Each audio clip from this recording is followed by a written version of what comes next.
So, Roblox fandoms. As hated as they can be, the bad side of any fandom is inevitable.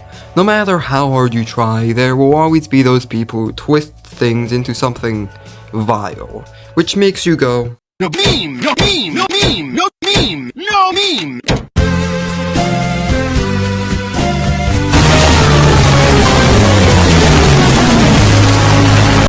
Now, to make things a bit more interesting, I'll be ranking these fandoms based on two main factors: how nice or not the community is, and the general fan base. Meaning the fan art, OCs, animation content, ships, if there's any, and all that fun stuff. Also, I'm doing a reverse ranking this time, so the higher you go, SAB, the worse the fandom gets. The lower you go, the more chill and tolerable it is.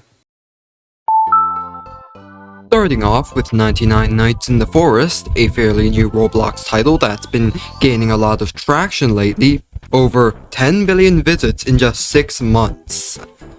On the surface, it looks pretty straightforward. Build a base, avoid danger, survive the night, rinse and repeat. Like any fandom, there's a darker side lurking somewhere. Let's start with the community, aka how nice it is.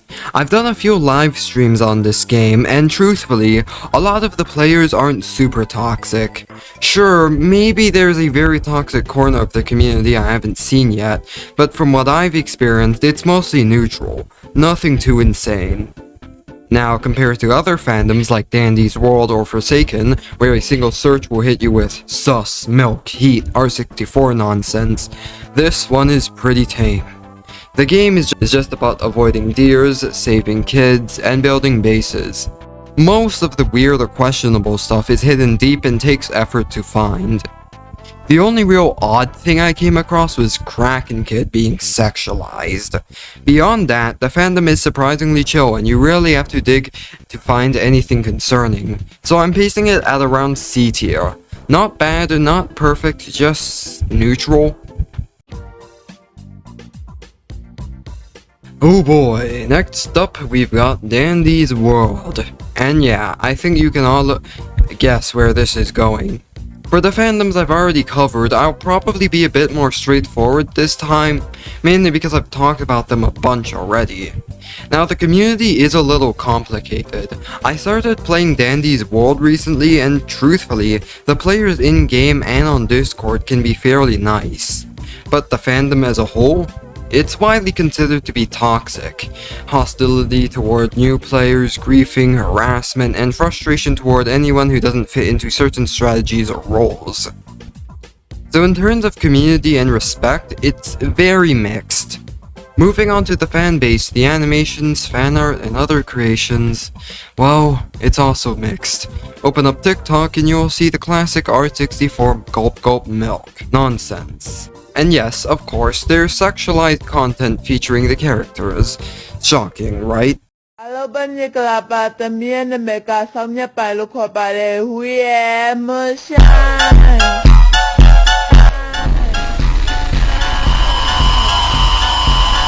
You know the drill, blushing hearts, suggestive tones, it's all there. Considering both the community and the fan creations, Dandy's World definitely ranks S tier. Remember, this is reverse ranking, so high means worst. I hope you didn't think it was the other way around. Anyway, on to the next fandom.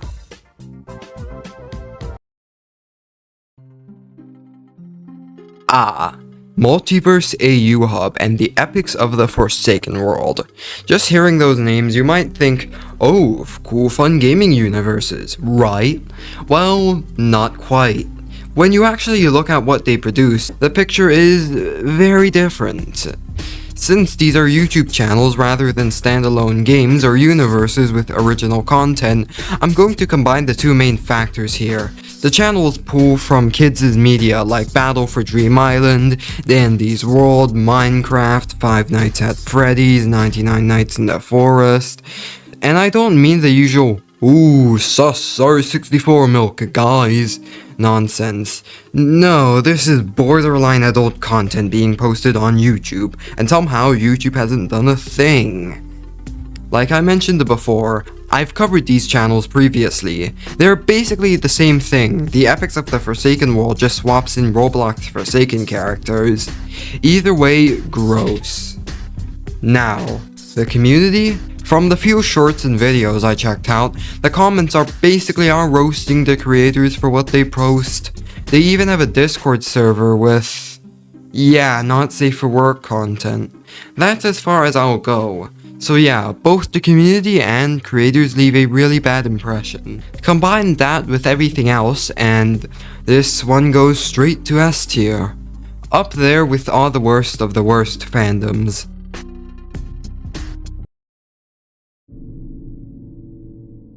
Okay, so the Roblox admin fandom. This one's a little more niche since not a lot of people talk about it. But from what I've seen, it centers around well-known Roblox admins like Builderman, Shedletsky, Mr. Doombringer, and so on. And just by searching up Doombringer on TikTok, you will already start seeing that kind of content. Suggestive stuff featuring 1x1x1 and Shedletsky. Speaking of which, why those two? Why are 1x and Shedletsky being shipped? Do they secretly have some lore connection, or did the Forsaken crowd just decide that was a thing? And then there are people who say they goon to Mr. Doombringer. Like how? How does a blocky Lego man with a red bucket on his head and a hammer somehow arouse people? Why are we like this? The deeper you go on TikTok, the worse it gets. And if TikTok's already this bad, you can probably imagine what Twitter looks like, and yup, it's exactly what you think. More ships, more suggestive tones, more weirdness. As for the community itself, I haven't seen any major red flags or toxicity. It's not necessarily bad, just bizarre. So all things considered, I'd put both the community and the fandom at A tier. Altogether, solid A.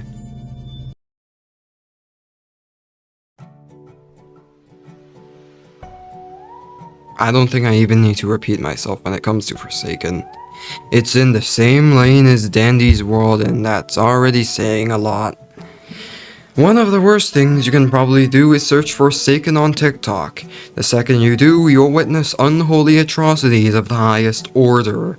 Like, I'm not exaggerating, half the fandom is just sus R64 milk nonsense.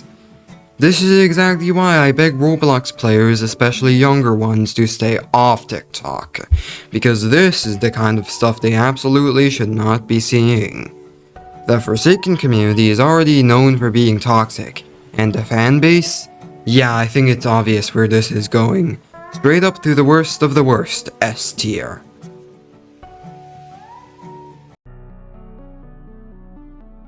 Well, it's BENJIXScarlett, everyone. That music content farm slop channel that milks Roblox and basically everything trending for views. If you saw my last video where I talked about BENJIXScarlett and Ulpu, you already know how bad these two channels are. And let's not forget about the absolute cornball Benji himself, dropping the comment, "Someone's jealous." Let's be real for a second. Do you honestly think anyone is jealous of K-pop Demon Hunter's Gyat song or Sprunky Sprunky Sprunky, get funky funky funky? No, no one is. These channels exist purely to milk kids' media dry and make music that makes people want to rip their ears off. And the amount of slop they pump out is insane, because they don't care about quality. Only quantity. That's how we end up with masterpieces like Sprunky 99 Nights or K-pop Demon Hunter's Baby Song animated music video. The clickbait doesn't help either. At first glance, the thumbnails look all fancy, colorful visuals, bright bold text, but once you actually click, it's like the video quality dropped straight to 0. Sure, that kind of thing might get you views in the short term, but once people realize the thumbnails don't match the content, you lose their trust. And the algorithm? Yeah, it's not gonna be kind after that. Ulpu is basically the same deal, they just took a month-long break and started using AI for animations. At this point, these channels make Lugini's Story of Undertale look like Bohemian Rhapsody. Not quite as bad as the Fandoms before, but still absolute slop. B tier.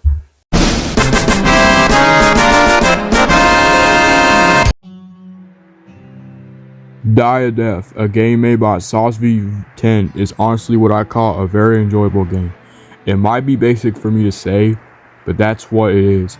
Some might even say it's the better version of Forsaken. To be completely honest, it is somewhat better than Forsaken. You have a glimpse of the old Roblox UI, and it gives that old character Roblox once had back in the day.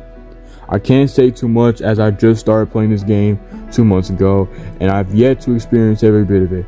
Overall ranking when it comes to uniqueness, I will give this a 9 out of 10. In my own opinion, it's better than Forsaken because of the hitbox. Other than that, I'm going to pass the microphone back to Soularia. Thanks for having me here.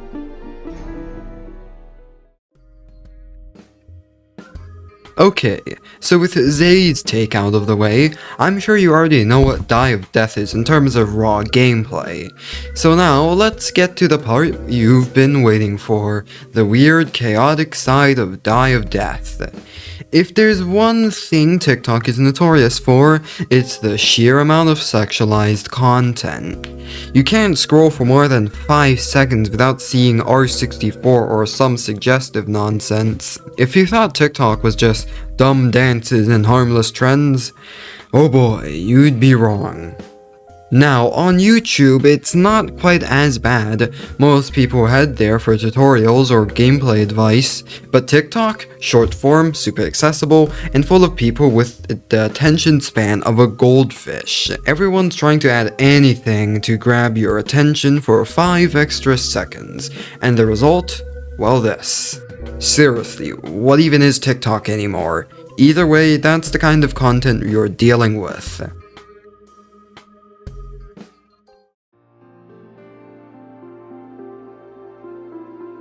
Well, that wraps up the 3rd installment of this fandom series, so here's the final result. Ranking these fandoms really highlights just how vile some corners of the community can get, but honestly, aside from all the R34 sus milk heat nonsense we keep running into, this topic's starting to get a little old, so hopefully in the future I can move on to something a bit different. Alright, I'm gonna drop the act for a second and actually explain a few things. If you saw the Die of Death segment featuring my friend, ZayRealDope, I strongly recommend checking out his channel. He does similar commentary videos and subscribing would mean a lot to him. And yeah, I know, this feels a little out of place since it's probably the first time I've done something like this. But hey, sometimes you've gotta try new things. So, while Roblox being easily accessible allows for some really great content, on the other end, you get things like sus Roblox heat, R64 milk, faster slop. That's the kind of cost of all good things. Not surprising, really, Roblox just seems to be devolving. Anyway, with that said, that's where things end once again. And as always, I'll see you all next time.